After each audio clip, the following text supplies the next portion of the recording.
Welcome to Healthy Plates. Today we are crafting a delicious and super simple weight loss salad packed with fresh ingredients, perfect for a quick light snack. Let's get started. Here is what you will need: a small head of lettuce. Start by tearing it into a small size bite slices.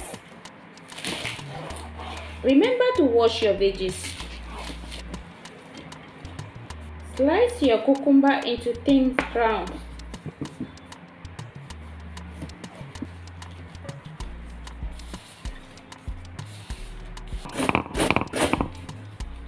Shred carrot for a bunch of sweetness.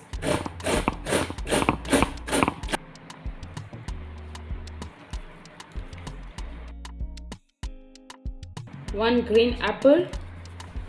Dice the green apple for a nice crunch.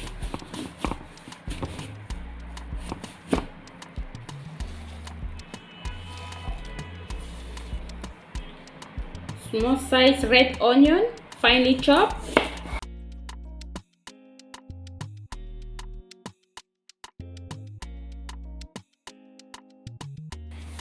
Now we need a simple dressing: 30 ml of olive oil, half a lemon juice, pinch of salt for taste, black pepper, white sesame, optional. Toast it gently, and there you have it, a quick, refreshing and nutritious salad that's perfect for weight loss. Remember, eating healthy doesn't have to be boring. Don't forget to like, share and subscribe for more easy recipes. See you next time on Healthy Plate. Stay healthy, stay happy. Ciao.